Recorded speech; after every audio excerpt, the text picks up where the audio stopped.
Jadi memang kita nggak bisa menilai sesuatu dari casingnya. Kadang ada orang pakai baju koko isinya setan.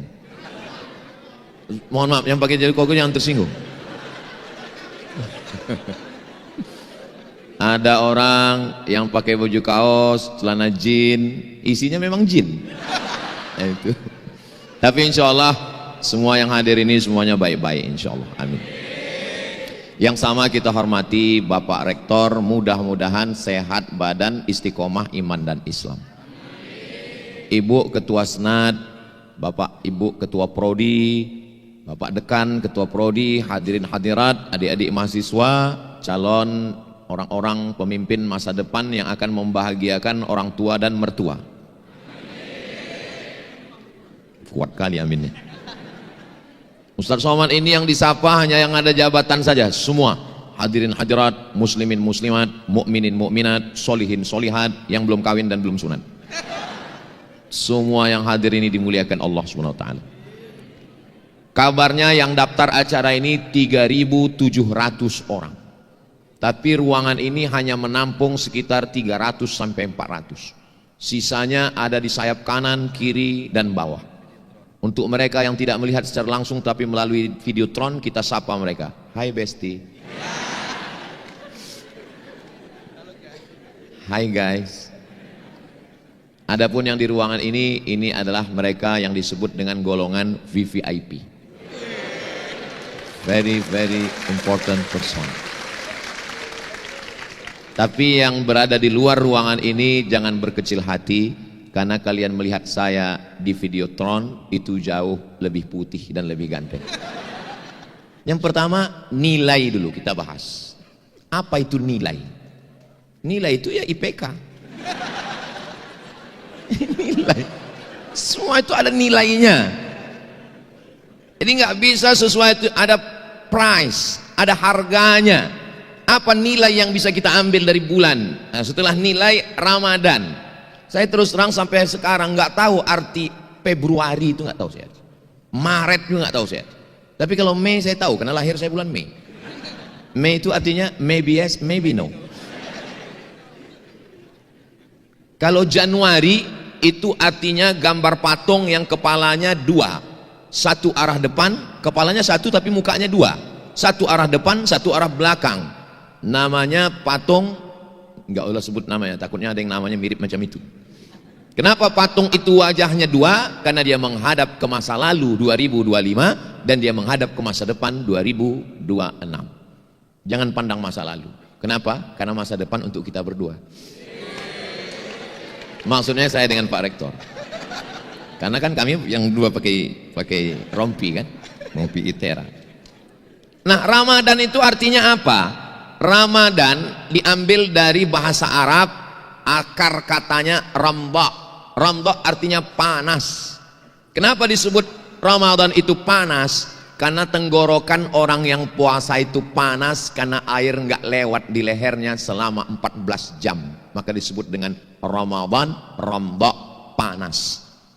Tapi makna panas yang kedua adalah kalau kita gali tanah kita ketemu besi berkarat. Maka untuk mencopot karatnya itu nggak bisa pakai kertas pasir, mesti dimasukkan ke dalam api yang panas. Setelah dia merah menyala, abangku, baru kita pukulkan dia ke lantai, maka rontoklah karat-karatnya. Apa hubungannya dengan Ramadan?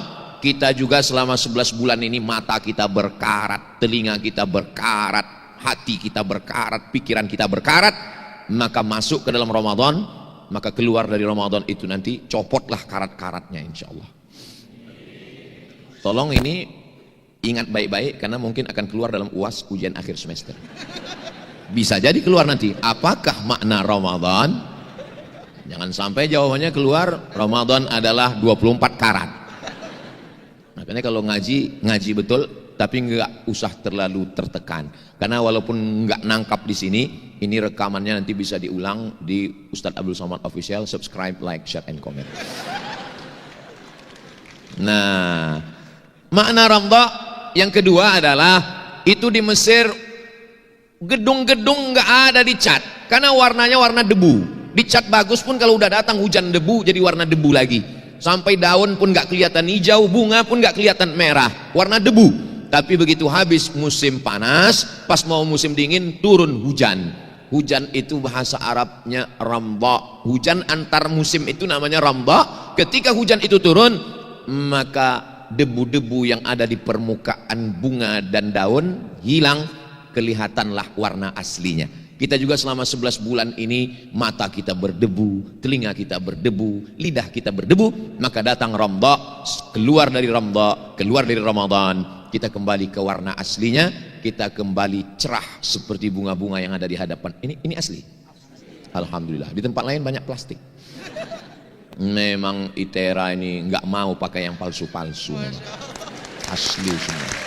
Orinya asli, grup hadrohnya asli, bunga-bunganya pun asli, lalat yang menempel pun asli, luar biasa. Jamaahnya pun asli. Jangan-jangan buahnya ini kaca, asli juga. Sudah dibukakan Pak Rektor plastiknya. Soalnya di tempat saya beberapa ceramah nggak dibuka plastiknya. Ya seganlah kita ngambil kan. Masya Allah, mau menunjukkan bahwa asli. Masya Allah, Masya Allah, tabarakallah. Nah, sampai hilang bahan saya, apa yang mau saya sampaikan. Itu nilai Ramadan. Berikutnya adalah insan ITERA. Insan itu diambil dari 3 huruf. Nasia, insan. Nasia artinya lupa. Kalau ada orang yang lupa anak, lupa istri, lupa kampung, lupa rumah, itu bukan insan, itu amnesia. Manusia ini level pertama manusia. Di atas itu demensia, di atas lagi amnesia. Demensia hanya mampu mengingat 20 jam. Habis itu dia lupa. Tapi alhamdulillah kita sekarang tidak sulit untuk mengingat-ingat. Insya Allah banyak yang akan mengingatkan kita. Berapa banyak kita sudah lupa momen setahun yang lalu, tiba-tiba diingatkan. Momen setahun yang lalu. Yang ingatkan siapa? Facebook. Makanya tolong pertemuan kita malam ini di-upload. Soto bukan sembarang soto, soto dimakan di tengah laut. Foto bukan sembarang foto, selepas foto cepat di-upload. Nah, nilai Ramadan untuk insan ITERA. ITERA adalah sebuah kampus yang didirikan oleh pemerintah Republik Indonesia untuk membangkitkan anak-anak muda Indonesia wilayah barat. Tanah yang sudah disediakan 500 hektar, tapi ternyata yang terpilih adalah Provinsi Lampung. Maka berdirilah dia di Lampung ini, yang hari ini insya Allah sanggup menampung 40 sampai 50 ribu mahasiswa, dan yang sekarang ada 23 ribu, dosennya berkisar antara 700 sampai 1000 orang, dan insya Allah ini tempat calon pemimpin masa depan insya Allah. Nilai Ramadan untuk insan ITERA berdampak. Jangan hanya sekedar kuliah, ngaji, tepuk tangan, terus dampaknya apa? Apa efeknya terhadap lingkungan? Apa faktor yang membuat lingkungan itu mendapatkan pengaruh positif keberadaan ITERA? Alhamdulillah. Walaupun saya pertama kali masuk ke ITERA, tapi saya langsung melihat efeknya. Ustaz Somad, ini ITERA. Jangankan penjahat, perampok, saya aja Ustadz payah mau masuk sini. Pintunya ketat sekali. Maka Bapak Ibu dari Sabang sampai Papua, kalau kalian mau memasukkan anak kuliah, mudah-mudahan lulus, masukkanlah ke ITERA ini. Jangankan insya Allah anak kalian belajar, saya sudah masuk kemari. Jangankan setan, Ustadz aja nggak bisa masuk sini. Payah masuk. Dikasih tahu tadi, Ustadz ini pintunya ketat, ini saya masuk. Saya tengok kanan kiri, kok banyak orang jualan, saya bilang. Ini pasar malam. Ini salah satu dampak ekonomi bangkit. Saya sengaja dibawa malam kemari. Kenapa tidak siang? Ya karena ITERA jadwalnya memang malam. Kenapa? Karena siang mereka sibuk dengan berbagai aktivitas. Tapi ada juga bisikan sayup-sayup suara, Ustadz sengaja dibawa malam supaya nggak kelihatan masjidnya belum selesai. Nah, jadi kita doakan supaya kajian malam ini berdampak. Dampak apalah kemarin dampaknya Ustadz Somad datang ke ITERA itu, alhamdulillah masjid selesai. Itu yang mau saya dengar, itu yang mau saya dapat berita. Tolong adik-adik jaga harga diri saya ini. Kalau sampailah habis berita ini, apalagi tahun 2027, 2028, apalah efeknya kemarin Ustadz Somad datang? Nggak ada apa-apa, langsung down saya.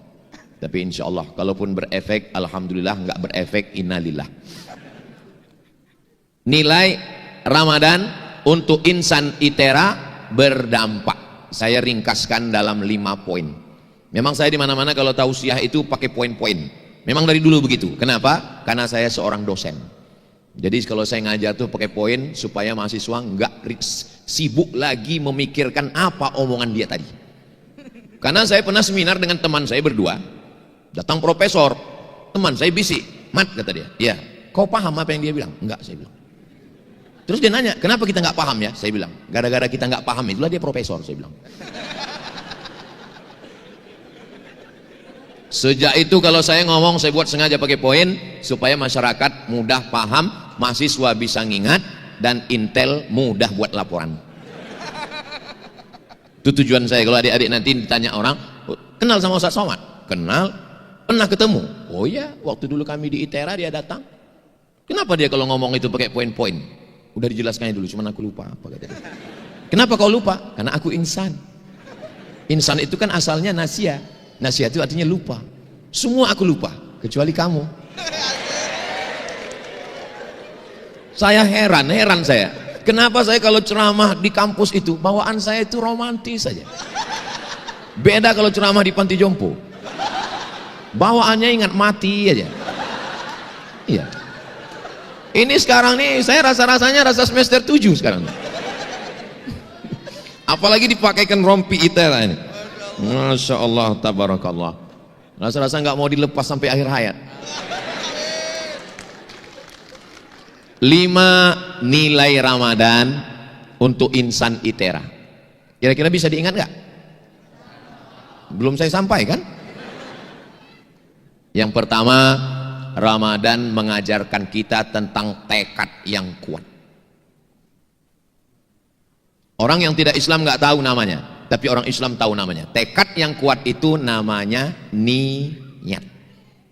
Orang ateis yang tidak bertuhan ngomong begini, tentukan tekadmu, alam semesta akan membantu.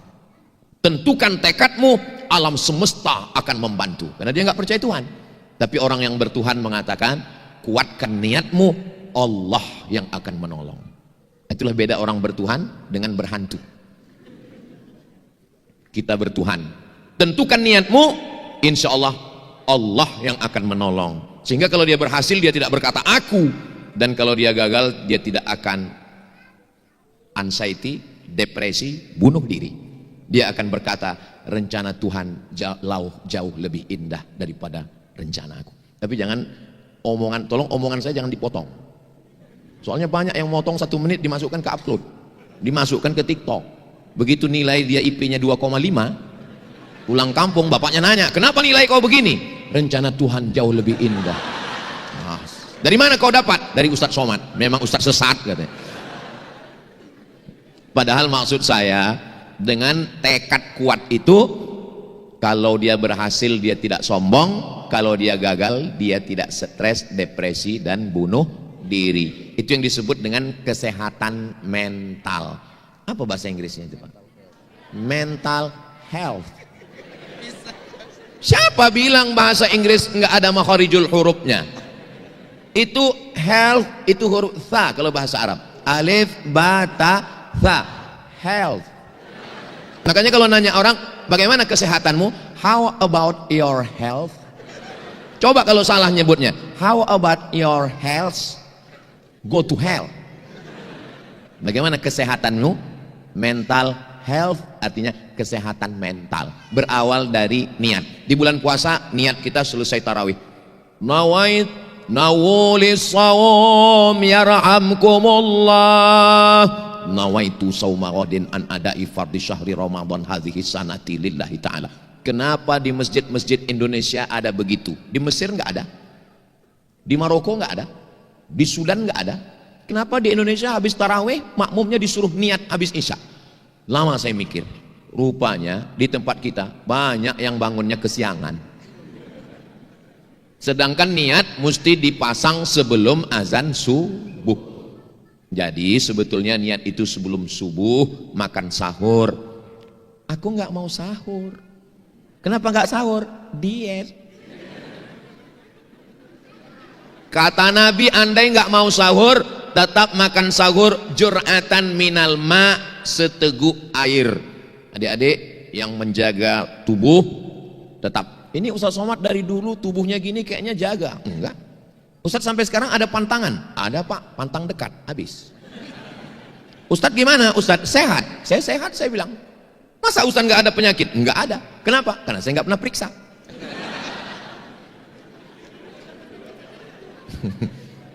Nah, jadi tekad yang kuat itu diambil dari puasa. Ada seorang dia kena penyakit emah.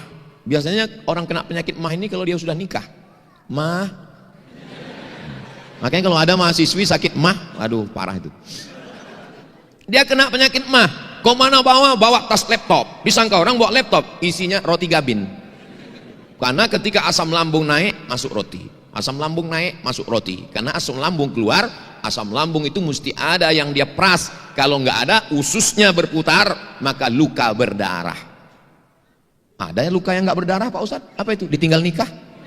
Nggak usah kita bahas dulu itu, nanti. Jadi orang ini kena penyakit mah akut. Lalu kemudian tiba-tiba waktu bulan Ramadan dia berniat, nawaitu sauma ghadin an ada'i fardhi syahri Ramadan hadhihi sanati lillahi ta'ala.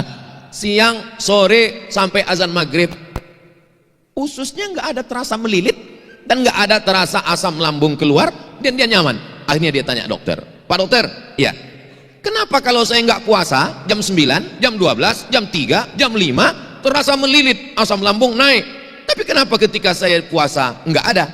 Kebetulan dokternya fakultas kedokteran dan orangnya ngaji. Kata dokternya, ketika kamu berniat besok puasa, maka lambungmu berkata, wahai asam, besok jangan keluar karena nggak ada makan siang. Otakmu memerintahkan kepada lambung, lambung memerintahkan kepada semuanya berkata, ready, besok nggak ada apa-apa sampai azan maghrib. Rasional, masuk akal, yang ngomong dokter. Kalau yang ngomong Abdul Somad, man takallama fi ghairi fannihi atabil ajaib. Siapa yang ngomong bukan pada bidangnya, ngomongnya ajaib-ajaib. Jadi ketika kita sudah menentukan arah, otak kita siap, tubuh kita siap, otot kita siap. Sama seperti kita mau memikul beras. Kalau kita sudah dikasih tahu, beras yang akan kau pikul 1 sak. 1 sak itu semen Pak Ustadz. Iya bisa aja kan, terserah saya, orang saya yang ceramah kok. Beras yang akan kau pikul 50 kilo. Ketika mendengar 50 kilo, otak kita memerintahkan ke otot, siap-siap beban yang akan kita terima 50 kilo. Tapi kalau nggak ada perintah, dia menyangka 5 kilo. Tiba-tiba yang datang 50 kilo. Apa yang terjadi? Jangan kemana-mana, kita lanjutkan setelah yang satu ini. Saya juga dulu pernah muda jadi mahasiswa seperti adik-adik. Jangan adik-adik sangka saya tamat langsung tua. Jangan kalian sangka saya nggak pernah melewati fase-fase yang pernah kalian lewati. Saya ini jelita, jelang 50 tahun. Nah, tapi usia itu kan bukan masalah angka, masalah rasa. Jadi saya juga sama, belajar sama seperti kalian, kuliah juga. Tanggal 5 September 2000, sebelum 2000, 5 September 1998 saya sampai di Kairo Airport International. Pakai jaket kulit, pakai topi, pakai celana jeans, karena dapat info katanya pakai pakaian musim dingin. Sampai di Kairo rupanya masih musim panas. Salah info. Di sana saya menentukan niat, aku mesti selesai S1, habis S1 aku mesti S2, habis S2 mesti aku S3, setelah S3 aku mau jadi dosen, setelah jadi dosen aku dapat uang, aku akan membahagiakan ayah dan ibuku. Itu cita-cita saya dulu. Dan waktu masih SMA, memang saya tulis itu di buku saya. Profesor, Dr. Abdul Somad, SH, MH, MSc, semua detail saya buat. Sampai kawan saya yang di kelas itu, yang satu kursi, dulu kan kursinya panjang, dia bilang, Mat, kumohon sama kau, jangan kau tulis titel-titel itu lagi. Kenapa? Aku takut kalau nggak sampai kau gila, katanya. Sampai sekarang saya tetap nggak gila, malah orang yang banyak tergila-gila sama saya. Jadi adik-adik nggak usah takut bercita-cita. Ini banyak orang sekarang mimpi aja takut. Jangankan untuk bercita-cita, mimpi aja takut. Kalau kau mimpi aja takut, gimana mimpimu menjadi kenyataan? Jadi mesti berani. Mimpi yang nggak boleh itu cuma satu, mimpi poligami. Itu nggak boleh. Karena ada seorang bapak-bapak mimpi poligami. Dia ceritakan ke istrinya. Kata istrinya, kau tidur lagi, kau mimpi lagi, kau ceraikan istrimu. Begitulah perempuan ini kalau sudah mendengar poligami. Betul kan, Bo? Betul kata mereka. Saya ini sebenarnya juru bicara dari golongan wanita yang teraniaya. Supaya kalian hati-hati. Adapun mimpi punya cita-cita yang hebat, jangan takut, jangan khawatir. Dulu Pak Rektor, dulu nama saya nggak ada saya buat detail-detail. Setelah jadi ustadz malu malah buat detail panjang. Dulu nama saya cuman UAS, ujian akhir semester. Nama saya cuman Ustadz Abdul Somad. Sampai akhirnya di Pekanbaru Riau itu ada jual koran. Waktu masih zaman koran, belum website. Jadi koran itu di halaman belakangnya banyak ustadz di situ. Ustadz jual obat kuat. Jual minyak lintah. Anda perlu ini, hubungi ustadz ini, mahar sekian. Anda kecil, dan seterusnya lah. Nggak usah lagi kita teruskan, nggak enak ngomongnya kan. Saya takutnya mereka nggak bisa membedakan mana ustadz lintah, mana ustadz ceramah. Apalagi banyak orang ngelihat saya ini, dia ragu, ini ustadz lintah atau ustadz ceramah. Sekarang aja orang banyak yakin saya ini ustadz. Dulu waktu pertama-pertama baru pulang, saya diundang ceramah di Masjid Rumah Sakit Umum Arifin Ahmad. Datang saya jam 12. Jam 12.30 berdiri pengurusnya. Jamaah sekalian, Al-Mukarram Ustadz Abdul Somad LCMA khotib hari ini belum juga datang. Maka sayalah yang menjadi khotib, kata pengurusnya. Padahal saya dari jam 12 nunggu di situ. Dia nggak percaya saya ustadz. Karena dilihat bentuknya macam bukan ustadz. Nah itu. Maka saya khawatir. Ini kronologis ini saya ceritakan supaya adik-adik nanti jangan, alah apa itu Somad, nulis detail panjang-panjang buat gaya-gaya aja. Ini asbabun nuzulnya. Supaya apa? Jangan ada dusta di antara kita. Tadi Pak Rektor menyebut Ustadz Abdul Somad, LC, DESE, PhD akan datang di mana-mana, nggak usah sebut, cukup tulis Abdul Somad dan seterusnya. Di awal tadi sudah saya kasih tahu bahwa masjid ini mesti selesai. Tadi saya lihat waktu jalan adik-adik kita yang bawa kotak banyak yang mengeluarkan handphone. Saya husnuzon, mereka memang betul scan barcode. Tolong jangan dipoto.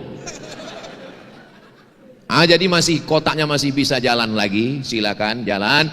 Dan malaikat mendoakan yang sudah bersedekah, Allahumma a'ti munfiqan khalafa, orang yang bersedekah untuk masjid berilah dia ganti ya Allah. Dan orang yang belum bersedekah, Allah kirim juga malaikat, malaikat berdoa, hadisnya ada dalam Sahih Al-Bukhari, Allahumma a'ti mumsikan talafa, orang yang tidak mau bersedekah binasakanlah dia ya Allah. Memang dia berawal dari hal-hal kecil dulu. Pulang dari sini misalnya sendal hilang, terus nggak lama setelah itu helm hilang, terus beberapa hari kemudian suami hilang. Saya nggak nakut-nakuti, cuma cerita aja. Silakanlah yang nggak mau bersedekah, silakanlah. Nggak ada untungnya bagi saya, tapi insya Allah masjid At-Tanwir, Anwir artinya pencerahan. Saya heran kok tiba-tiba jantung saya degupnya nggak normal, lupanya kotaknya datang. Sallallahu ala Muhammad, sallallahu alaihi wasallam, sallallahu ala Muhammad, sallallahu alaihi wasallam. Ibu punya anteng, punya rantai, punya gelang kaki, punya subang, punya kalung. Nauzubillah, tiba-tiba pas malam meninggal. Punya siapa itu semua? Diambil suami. Untuk apa? Jangan suuzon. Enggak boleh. Mereka akan serahkan ke Masjid At-Tanwir insyaallah. Amin. Jadi bunyi aminnya seperti nggak yakin. Jantung kita ini degupnya normal, tapi ada jantung yang nggak normal. Itu dalam 3. Pertama jatuh cinta, yang kedua jatuh tempo. Ada satu lagi, yang ketiga kota At-Tanwir lewat. Nah, itu maka saya ajak bersolawat tadi. Salatullah salamullah ala toha Rasulillah. Salatullah salamullah ala Yasin Habibillah. Tawassalna bi bismillah wa bil hadi Rasulillah wa kulli mujahidin lillah bi ahlil badri ya Allah. Jadi untuk menenangkan itu mesti banyak-banyak bersodakoh, solawat. Makanya jangan heran nanti kalau bapak pulang tiba-tiba istrinya sambil masak sholatullah, itu berarti di dapur tinggal garam. Tapi adik mahasiswa jangan pakai ini pas ujian mid semester. Sholatullah, kata dosennya, memang kau aja yang dengar ceramah Ustaz Somad, aku pun dengar juga. Jangan berdalih di balik agama. Kalau nggak belajar ya terima aja. Jangan sudah belajar malas dilegalisir dengan sholawat. Itu nggak benar. Kalau kita salah ngaku, aku salah pak, aku nggak benar, aku nggak betul. Jangan berdalih. Kenapa nilaimu begini? Takdir Allah. Dosennya ngaji juga, dikasihnya C. Kenapa bapak kasih C? Ini pun takdir juga. Berarti yang dimuliakan Allah Subhanahu Wa Taala. Jadi di awal ini tentukan tekad. Saya orang kampung. Bapak saya bukan doktor, bukan ustadz, bukan kiai. Ibu saya juga wanita rumah tangga. Saya adalah orang yang bertekad kuat. Aku mesti S1, habis S1 S2, habis S2 S3. Saya S1 sampai Kairo September 98, selesai Juli 2002, 3 tahun 10 bulan. Dosennya bahasa Arab, kitabnya bahasa Arab, orangnya orang Arab. 4 tahun saya nggak pernah pulang ke tanah air. Oh Ustadz serius? Tiket mahal. 4 tahun saya nggak pernah minta uang ke orang tua. Sekalipun saya nggak pernah minta transfer. Ustadz makan dari mana? Beasiswa dari Al-Azhar 162 pon. 50 pon nyewa rumah, 50 pon iuran makan, 20 pon ongkos bis, 20 pon beli buku, 20 pon simpan, mana tahu mencret sakit perut. Namun meminta saya tak pernah. Jadi kalau ada mahasiswa, Ustadz kasih saya zikir. Supaya apa? Supaya saya nggak pacaran. Saya bilang nggak usah pakai zikir. Terus nggak usah kau berduit, nggak ada orang mau. Bilang sama bapakmu, bilang sama emakmu, jangan kirim aku duit. Kalau kau tak berduit, ada juga perempuan yang mau. 2 kemungkinan. Berarti kau memang bertuah atau cewek itu memang goblok. Mahasiswa Indonesia tahun 2002 saya kuliah 2.474 orang. Laki-laki 2.100, perempuan 300. Saya termasuk yang tereliminasi. Cewek Mesir Pak Ustadz, Indonesia aja payah apalagi Mesir. Jadi saya termasuk yang diuntungkan oleh situasi dan kondisi. Aku mesti selesai S1. Selesai S1, cari lagi browsing di internet. Scholarship, beasiswa. Dapat saya beasiswa dari AMCI, Ajong Marocain Coopération Internationale. Dapat titel S2, Diplôme Études Supérieures Approfondies. Keren. Sampai ke Indonesia, desa.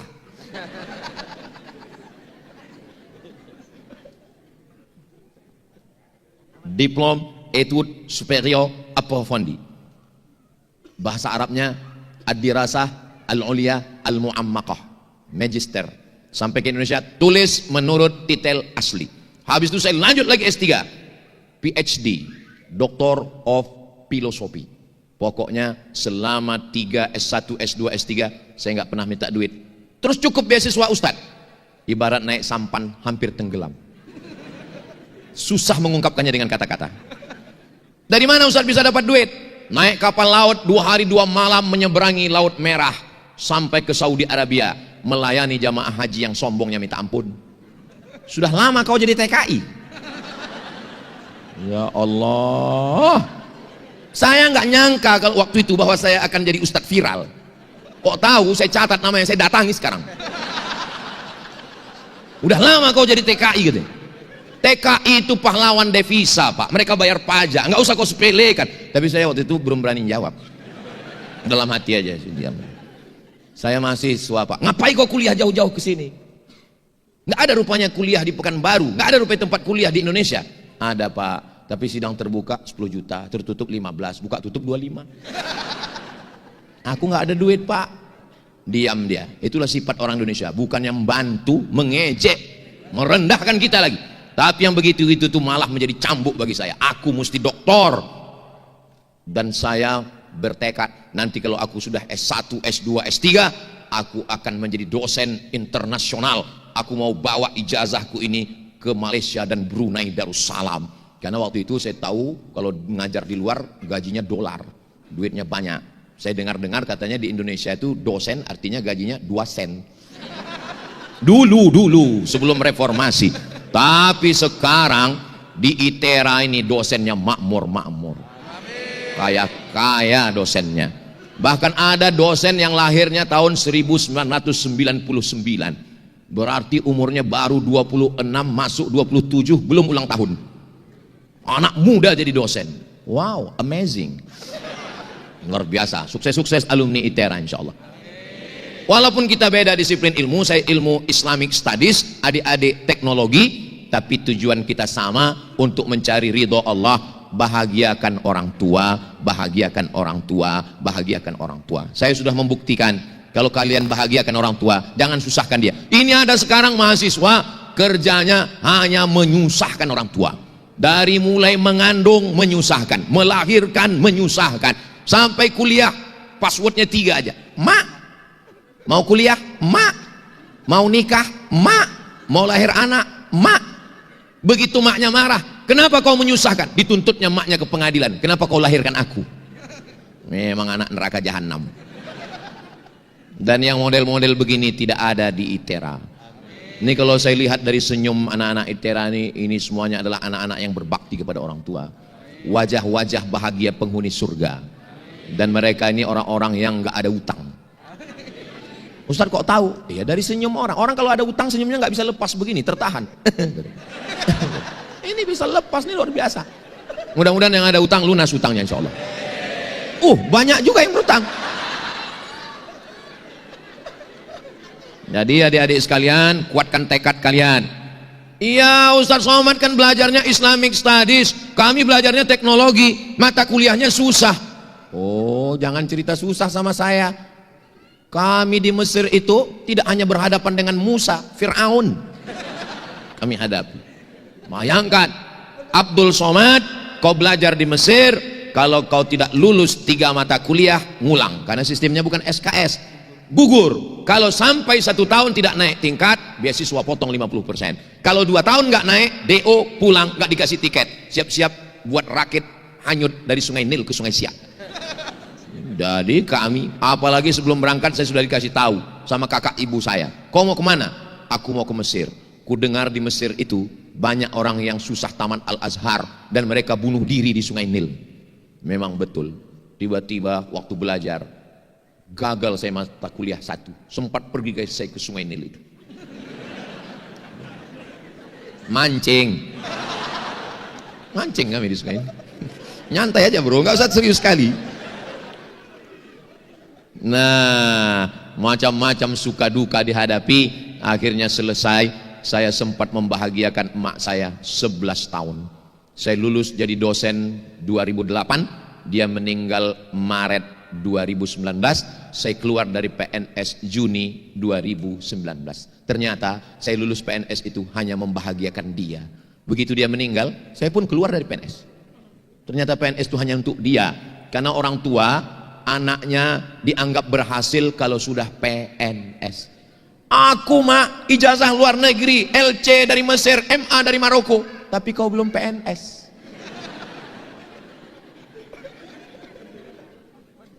Aku sudah doktor, kau belum PNS. Standar keberhasilan mereka PNS.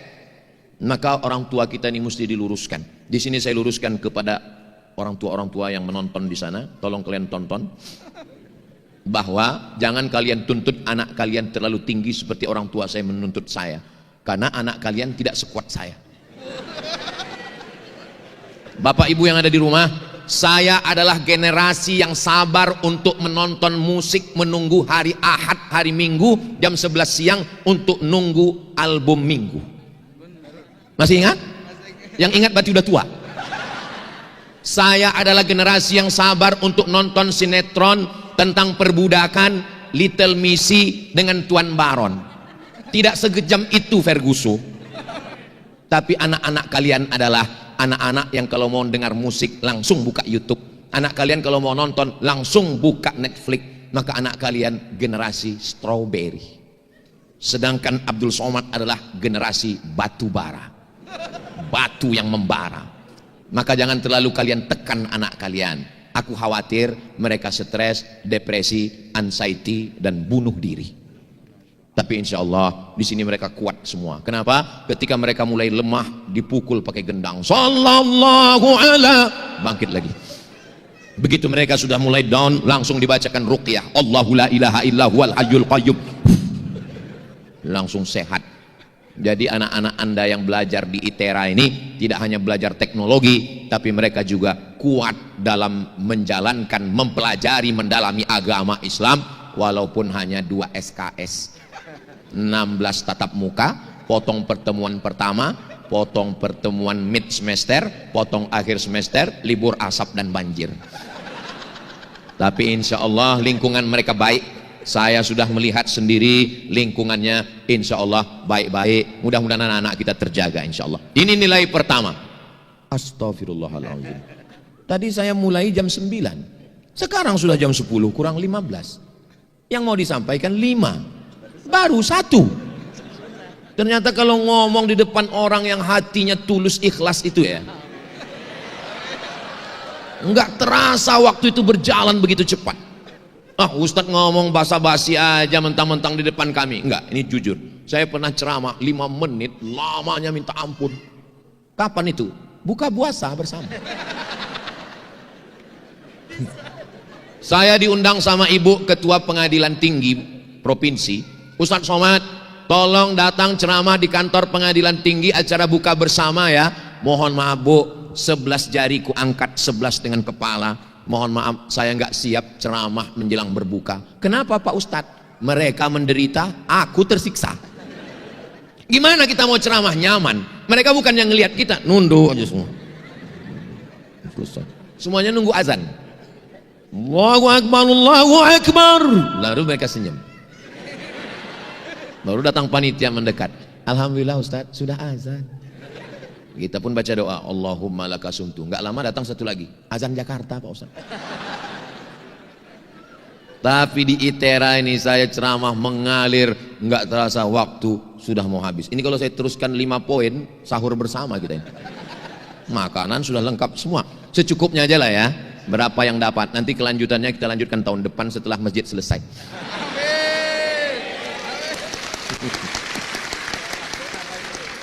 Yang kedua, artinya makna ucapan saya itu, saya datang ke ITERA kalau masjidnya selesai. Yang kedua, apa nilai yang kita ambil dari Ramadan?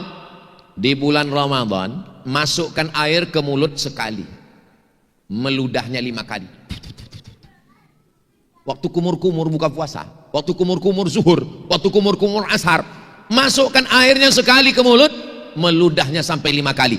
Takut netes walaupun sekali, takut batal. Padahal sekali keluar. Masuk ke toilet ITERA, kunci pintu. Toilet di ITERA ini ada CCTV-nya? Enggak kan? Seandainya diminum 1 teguk, ada yang tahu? Jangankan 1 teguk, kepala masukkan ke situ. Habis setengah bak, enggak ada yang tahu. Pas sudah mau keluar, keringkan bibir, buat gaya macam mau mati. Berat kali puasa di Sumatera ini ya bro. Iya. Nggak berapa lama terdengar gitu. Tidak ada kejahatan yang sempurna.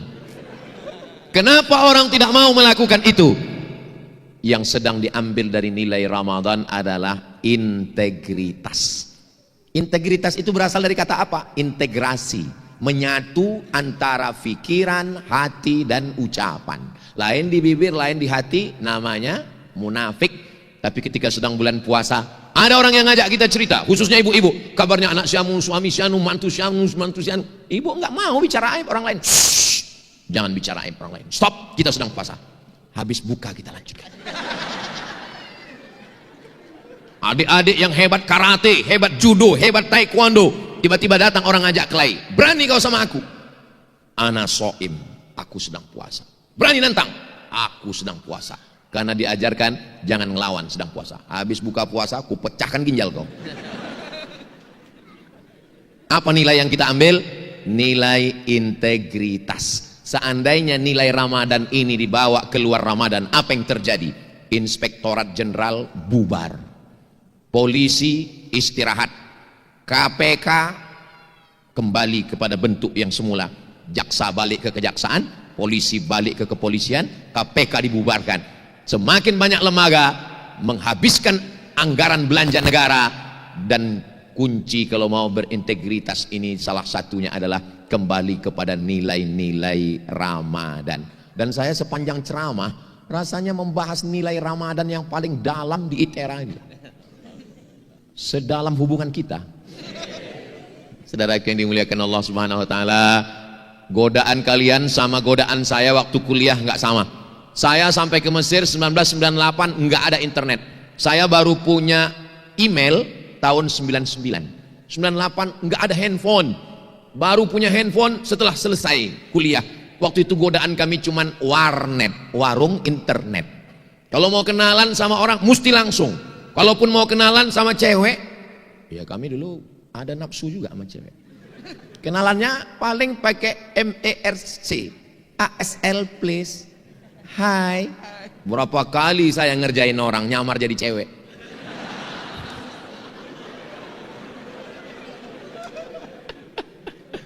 Sampai sekarang saya nggak mau ngaku. Kalau ngaku takut dia marah sama saya. Tapi setiap ketemu senyum-senyum aja. Itu kan yang kita tipu dulu. Jadi godaan adik-adik. Seandainya saya disuruh muda lagi macam kalian, disuruh kuliah lagi tahun 2026 dengan umur 21 tahun. Memang Allah mentakdirkan saya kuliah tahun 2000 itu. Kenapa saya tahun 2000 kuliah? Kenapa kalian kuliahnya di 2026? Berarti menurut ilmu Allah kalian lebih kuat daripada saya menghadapi tantangan akhir zaman yang luar biasa. Menurut ilmu Allah, hai Abdul Somad, kau kalau kuhidupkan kau tahun 2006, kau sudah kecanduan narkoba, sudah mati sakau kau Abdul Somad. Maka kau buat hidup yang godaannya enggak terlalu kuat. Kalau anginnya puting beliung, ombaknya kuat, batu cadas tajam, itu akan melahirkan nakoda-nakoda kapal yang luar biasa. Tapi kalau nggak ada getaran, nggak ada goyangan, ya hanya anak kecil di atas sampan bebek di kolam renang. Jadi saya sekarang ini rasa-rasanya sedang pembekalan nakoda kapal menuju, ya entah menuju apalah. Sehebat apapun nilai kalian, profesor, doktor, S1, S2, S3, STLR, S-Cendol, S-Doger, S-Bandung, walaupun IP kalian tinggi, tapi kalau nggak ada integritas nggak terpakai. Si Anu itu gimana? Hebat memang, tapi matanya coklat kalau nengok duit. Si Anu itu gimana? Oh itu alumni yang luar biasa berkualitas, tapi jangan kasih pos duit, lebih galak dari tikus. Integritas luar biasa. Insya Allah adik-adik ini adalah orang yang berintegritas semua insya Allah. Poin yang ketiga, yang terakhir. Kenapa Ustadz pakai 3 saja? Janji Ustadz tadi kan 5. Karena saya di mana-mana ceramah itu 60 menit. Kalau lewat di situ nanti yang lain komplain. Kecuali di ITERA saya ceramah 61 menit. Yang ketiga adalah merasakan perasaan orang lain. Lapar itu bisa nggak didefinisikan? Lapar menurut etimologi, lapar menurut terminologi, lapar menurut psikologi, lapar menurut Karel Steinbrink, lapar nggak bisa. Lapar itu nggak usah didefinisikan. Makan sahur, habis itu jangan makan, jangan minum, nanti buka puasa azan maghrib. Kau rasakanlah lapar itu.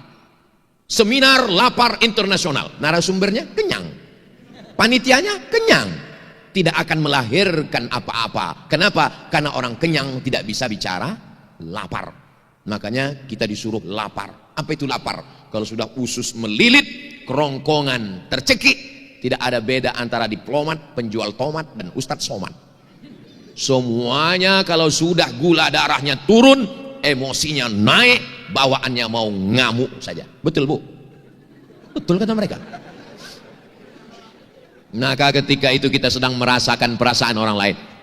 Merasakan perasaan orang lain itu bukan simpati. Kalau simpati itu sekedar kesian ya. Orang nggak makan dia habis 3 piring. Kesian kata dia. Kesian. Itu upin ipin. Tapi kalau empati adalah di atas simpati, langsung dia berikan makanan. Itulah kenapa kita waktu berbuka puasa paling afdal memberikan buka puasa pada orang lain. Man fattara shaiman, siapa yang memberikan buka puasa kepada orang yang berpuasa, kana lahu mithlu ajri shaim, dapat pahala macam orang yang berpuasa. Ada orang model gitu Pak Ustadz, menjelang berbuka dia beli 3 bungkus, dia bagi. Kenapa kau suka sedekah? Siapa yang memberi buka puasa seperti orang yang berpuasa, makanya aku nggak puasa. Ini namanya aliran sesat menyesatkan. Tujuan hadis itu yang ngasih tetap puasa. Dan di Mesir itu adik-adik, saya Ramadan 4 kali di Mesir, 99, 2000, 2001, 2002. Selama 4 kali Ramadan kami nggak pernah masak buka puasa. Ramadan sahur jam 4, buka jam 6. Setengah 6 itu sudah nongkrong semua di halaman masjid, nunggu makanan buka puasa gratis. Pokoknya asal udah jam setengah 6, tengok kanan kiri, pesek semua anak Indonesia.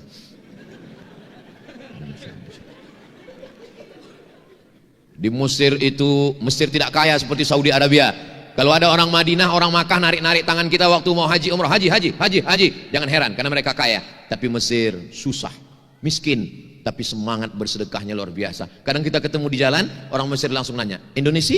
Kamu orang Indonesia? Ya, langsung dia kasih, ini ajak teman-temanmu beli buka puasa. Mereka nggak terlalu formal, dia tahu kita Indonesia. Kenapa dia cari Indonesia? Moneter. Kena krisis moneter, dia tahu ini susah. Saya ketemu dengan Bapak Duta Besar Republik Indonesia untuk Mesir, namanya Bapak Dr. Nur Hasan Wirayuda. Pernah jadi duta besar di PBB, pernah di New York, pernah Amerika. Lalu saya tanya, Pak Dr. Nur Hasan, ya, selama Bapak jadi duta besar keliling dunia, ya, mana tempat yang paling berkesan? Mesir Pak Ustadz. Kenapa Mesir Pak? Karena Mesir miskin, susah. Tapi waktu saya katakan, anak Indonesia sekarang kena moneter, nggak ada uang, dolar melambung 20.000. Apa kata orang Mesir? Jangan ada anak Indonesia yang pulang selama kami masih hidup, mereka akan tetap makan di negeri ini. Datang seorang tuh cuma punya mesin fotokopi, saya nggak kaya, tapi anak Indonesia kalau fotokopi di sini gratis. Datang anak muda, Pak Nur Hasan curiga, panggil Intel, coba ikuti siapa anak muda ini. Begitu diikuti, pedagang buah di pinggir jalan menyisakan hasil dagangannya untuk Indonesia. Pertama negara yang mengakui kemerdekaan Republik Indonesia, Gamal Abdul Nasir Mesir, dan duta besar yang saya tanya paling berkesan adalah Mesir. Hari pertama kasih ayam, hari kedua kasih ikan, hari ketiga kasih daging. Ayam di Mesir itu potongnya cuma 2 kali, potong, jadi ngasih ayam itu 1/4. Bukan macam cepat kita mutilasi. Hancur.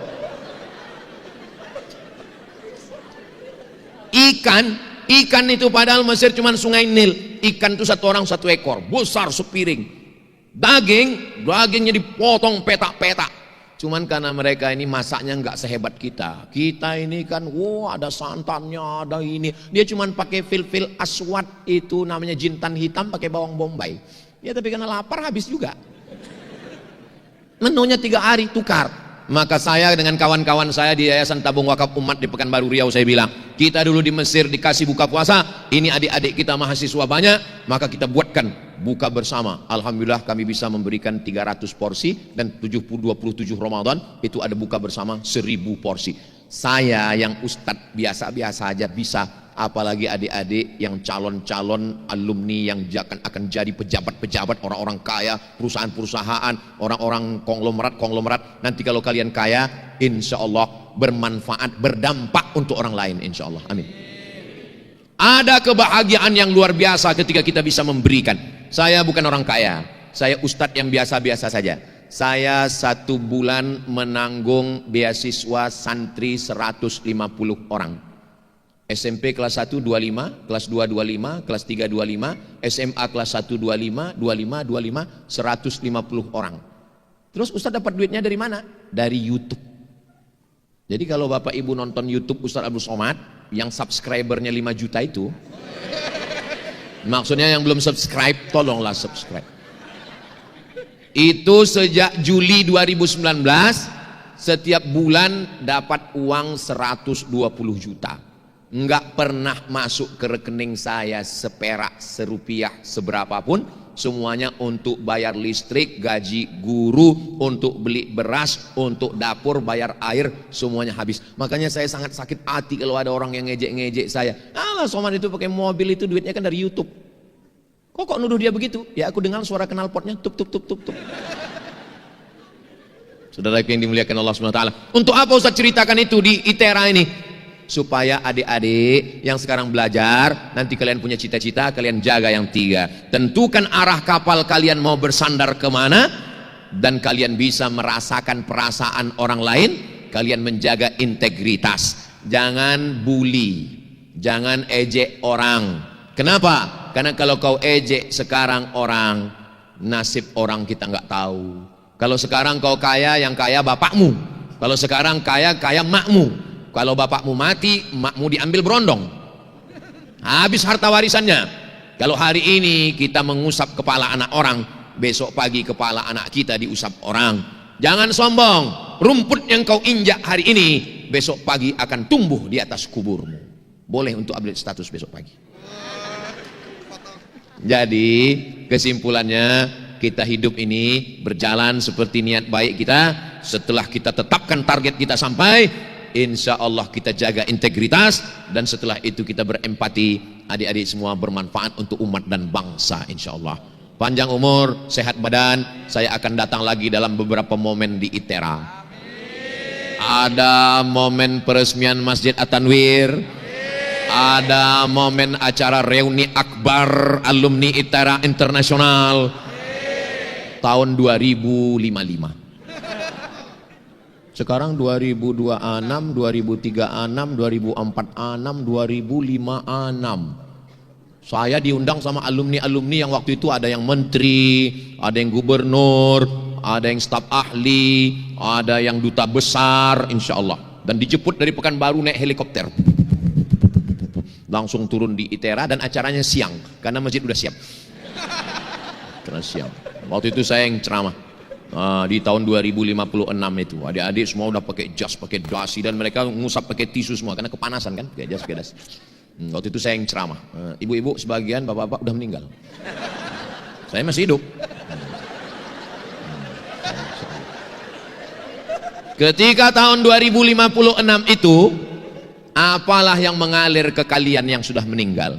Yang mengalir hanyalah ilmu-ilmu kebaikan yang kalian ajarkan di kelas. Ilmu-ilmu yang kalian ajarkan, walaupun hanya sepatah dua patah kalian ajarkan. Kalian jaga kejujuran ya nak, kalian jangan bohong ya, kalian jangan pacaran ya, jangan jadi playboy cap tupai ya, jangan jadi playboy cap gayung ya. Kalau melihat anak orang ingat anak kita, ngelihat emak orang ingat emak kita, ngelihat bini orang jangan lupa bini kita. Walaupun kata-kata singkat, ngajarnya 45 menit, tapi 2 kata itu ingat setelah kita mati. Itulah yang mengalir pahalanya ke kita semua insya Allah. Akhirnya waktu juga yang memisahkan kita. Selama 1 jam, terima kasih Pak Rektor. Memang manis senyum di kulum, senyum sambil naik motor. Sudah lama saya minum, baru ini dituangkan Pak Rektor.